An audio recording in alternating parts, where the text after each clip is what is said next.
Secretary Rubio, Foreign Minister Wagner, Foreign Minister Duhungire, Minister of State Al-Khulaifi, African Union Chairperson Yusuf, Foreign Minister Ducey, ambassadors, members of Congress, distinguished guests, members of the media, ladies and gentlemen. Thank you for joining for the historic signing of a comprehensive peace agreement between the Democratic Republic of the Congo and the Republic of Rwanda. In a moment, Secretary Rubio and the foreign ministers of the DRC and Rwanda will sign an agreement that builds on the Declaration of Principles signed here on April 25th. With their signatures, the peace agreement will enter into force, bringing an end to a 30-year conflict and setting both countries and their people on a path towards peace and prosperity. This would not be possible without the leadership and vision of President Trump. He has made peace a priority of his administration, and we have taken up his call to find a peaceful resolution to this conflict. I would like to recognize the tireless work that both foreign ministers and their teams put into reaching this agreement. I would also like to recognize the partnership from the government of Qatar, who is driving towards a parallel agreement between the government of the DRC and the M23 armed group. In addition, I would like to acknowledge that the work done under the auspices of the African Union was critical for reaching this agreement. We look forward to coordinating with the AU chairperson and Togolese president, who is serving as the AU facilitator to ensure implementation of the agreement. Finally, I would like to recognize the team here at the Department of State who facilitated the discussions and helped guide both sides towards this agreement. I will now turn to Secretary Rubio for opening remarks. Thank you, and I'm honored all of you are here today. I'm honored to be joined by my counterparts from the Democratic Republic of Congo and from Rwanda, and the hard work you both put in to make this happen. This was not easy. And there's still work to be done, obviously, in terms of implementation, but we're very honored you're both here. It's been an honor to work with both of you. We have a lot of people to thank. Obviously, the great team here at the Department of State who did a great job. Mr. Bulos, who did a phenomenal job.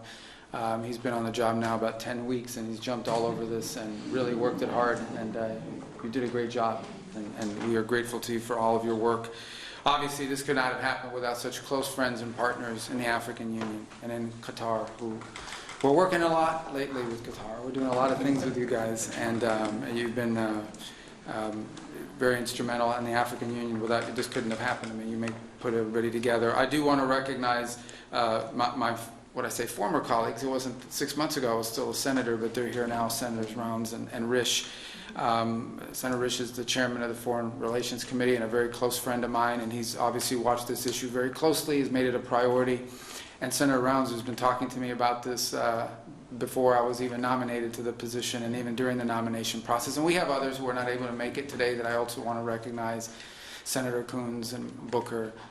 There's been a lot of interest in this, and we're grateful to all of them. They were invited, but I guess you know, there's stuff going on in the Senate, as you know. And but we're grateful that both of you are here, and it's instrumental. This is you know, an important moment after 30 years of war. President Trump is a president of peace. He really does want peace. He prioritizes it above all else. We saw his intervention in the conflict between India and Pakistan. We saw his intervention most recently as a few days ago in a very dangerous war, right? A very dangerous war that could have really spiraled out of control, and his intervention made that possible. And there are other places that we want to see this, but we're very excited about this, and we can't wait to have the heads of state, the presidents of the respective countries here in Washington in a few weeks to finalize the complete protocol and agreement. But today is an important step in that direction, and we're grateful to be able to host it here at the Department of State. And just thinking, we think sometimes about peace. It's not just about ending wars. And it's not just about saving lives. It's about allowing people to live.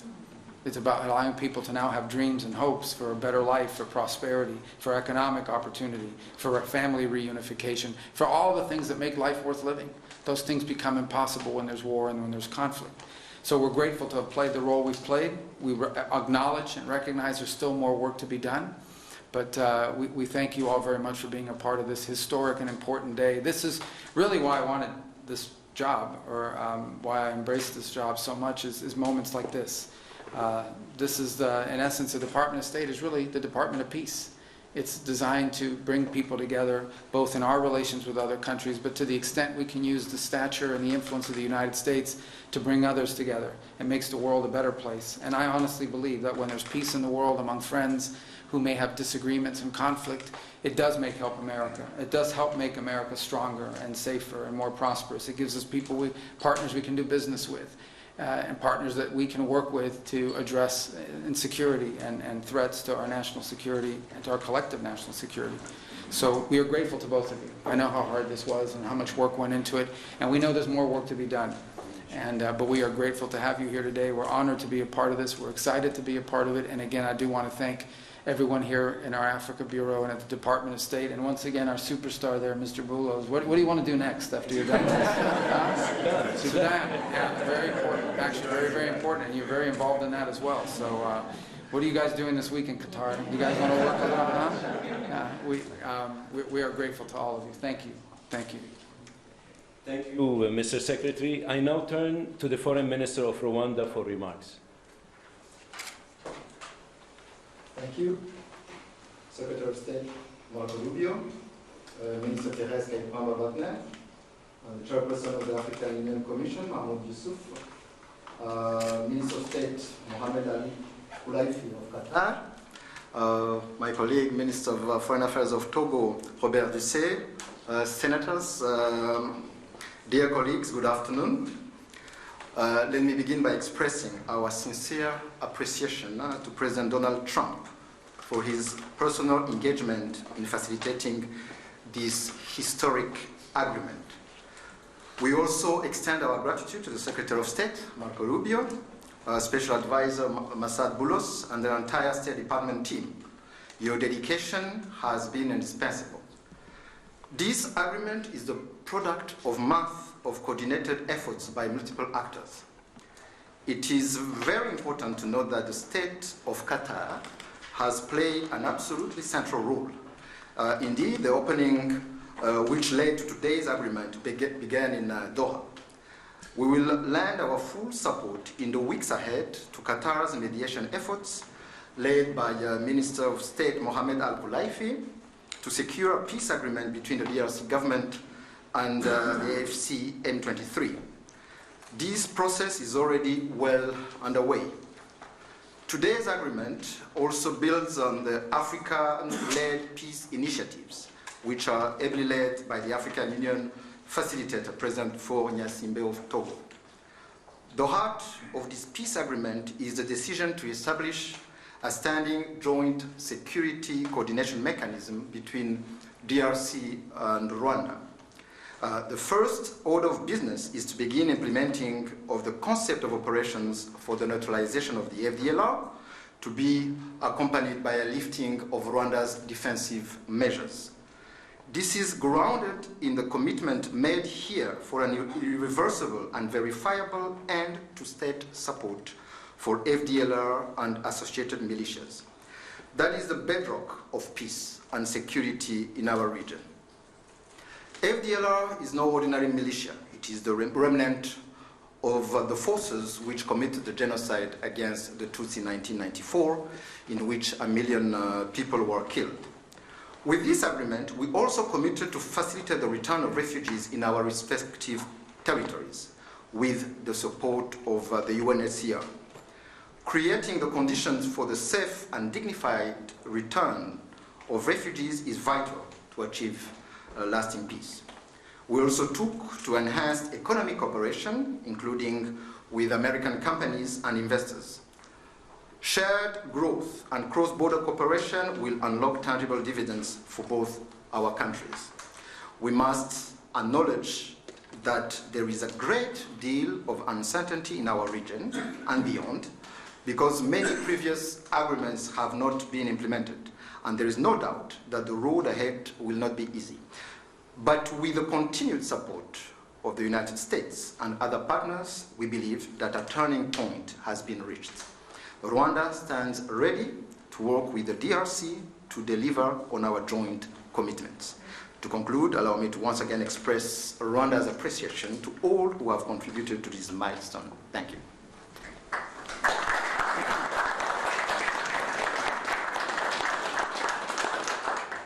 Thank you, Mr. Minister. I now turn to the Foreign Minister of the Democratic Republic of the Congo. Mr. Secretary of State, the Honorable Senator Marco Rubio, Dr. Massad Boulos, Senior Advisor for African Affairs, His Excellency Mr. Mahmoud Ali Yusuf, Chairperson of the African Union Commission, His Excellency Mr. Olivier Nduhungirehe, Minister of Foreign Affairs of the Republic of Rwanda, His Excellency Dr. Mohamed bin Abdulaziz Khulaifi, Minister of State at the Ministry of Foreign Affairs of the State of Qatar, His Excellency Mr. Robert Dussé, Minister of Foreign Affairs of the Republic of Togo, Senators, Excellencies, distinguished guests, and to all Congolese citizens following this movement, wherever you may be. 2 months ago in this very room, we signed a Declaration of Principles, a first tangible step to break with deadlock and chart a path towards peace. Today, that choice takes shape and sustained efforts have come to fruition. With this peace agreement, we open a new chapter, one that calls not only for commitment, but for the courage to see it through. By signing this agreement, we reaffirm a simple truth. Peace is a choice, but also responsibility, to respect international law, to uphold human rights, and to protect the sovereignty of states. Those who have suffered the most are watching. They are expecting this agreement to be respected, and we cannot fail them. This agreement builds on the efforts of many. First and foremost, we want to express our sincere gratitude to His Excellency President Donald J. Trump for his commitment to this peace process. His leadership kept this process focused and goal-oriented, and that from day one. This was further characterized by the quality and resolve of the entire U.S. team, illustrated by the critical support of Senator Rubio and Dr. Boulos. We salute His Excellency President Félix-Antoine Tshisekedi Chilombo for choosing the harder path, a peace rooted in principle and in the dignity of our people. We thank President João Lourenço of Angola, facilitator of the Luanda process, for laying critical foundations. We are also grateful to the State of Qatar and to His Highness the Emir, whose leadership was instrumental in convening the first direct meeting between our two heads of states in March, a courageous step that laid the groundwork for dialogue. Qatar has since facilitated further talks in Doha and remained a principled and steady partner throughout this peace effort. The African Union, through its chairperson and the appointed facilitator, His Excellency Faure Gnassingbé of Togo, have anchored this process in African ownership. Finally, we thank the negotiating team of both the DRC and Rwanda for their perseverance and devotion. This moment has been long in coming. It will not erase the pain, but it can begin to restore what conflict has robbed many women, men, and children of: safety, dignity, and a sense of future. For the Great Lakes region, it offers a rare chance to turn the page, not just with words, but with real change on the ground. Some wounds will heal, but they will never fully disappear. They may grow over, but the skin will forever remain thin and frail, and deep down, the flesh will still remember. At times we will feel numb, and at others we will feel a sudden pang that will remind us of what was lost forever. The scars we carry on our bodies and in our souls will remind us of what must never be forgotten, repeated, or accepted.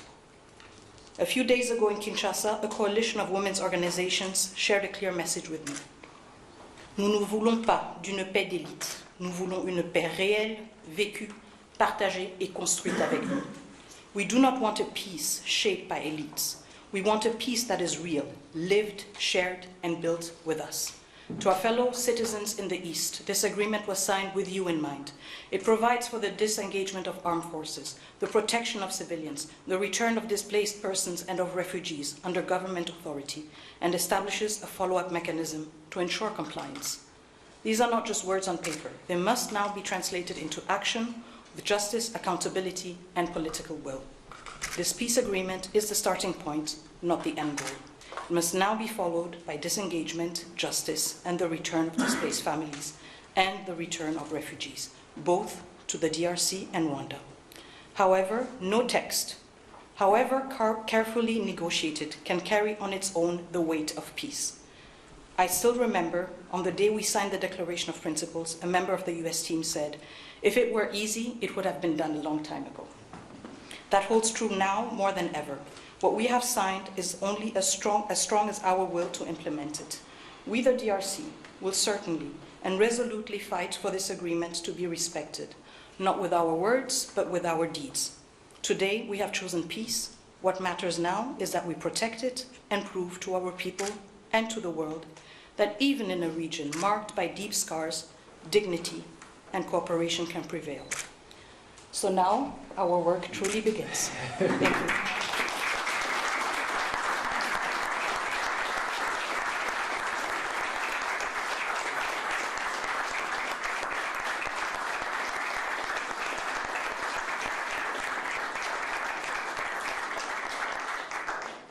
Thank you, Madam Minister. It's now my honor to invite the parties to sign the peace agreement to be witnessed by Secretary Rubio.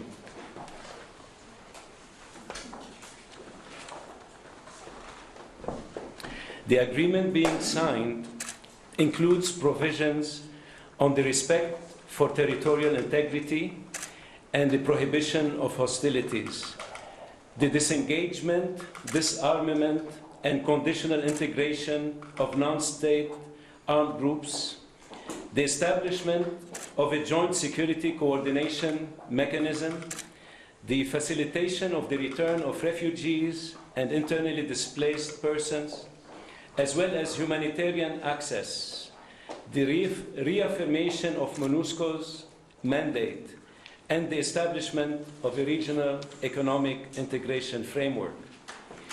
The agreement also includes an annex on the functioning of the Joint Security Coordination Mechanism and the full text of the concept of operations of the Harmonized Plan for the Neutralization of the FDLR and disengagement of forces / lifting of defensive measures by Rwanda, which was agreed to under the auspices of the Luanda process on October 31st, 2024, and adopted by the foreign ministers on November 25, 2024.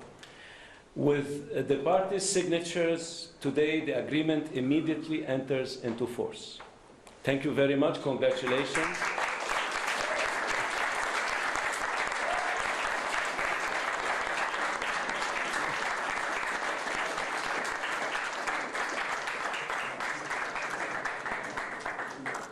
This concludes the proceedings.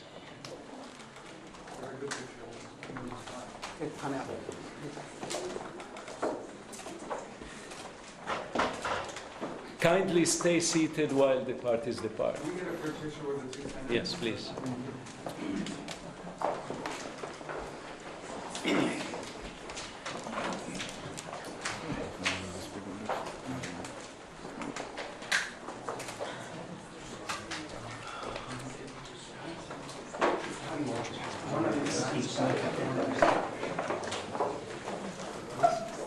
Okay, so on me. 1, 2, 3.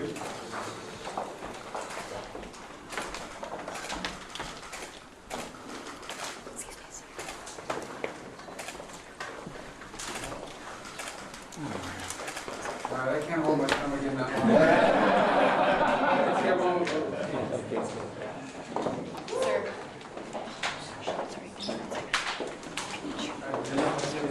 Stay down or you're blocking the camera. Okay, so on me. 1, 2, 3.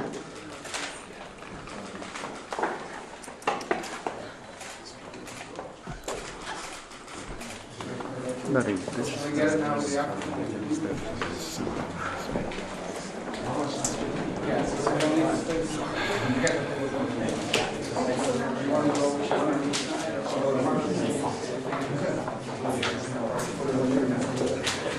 I think we're fine with it all.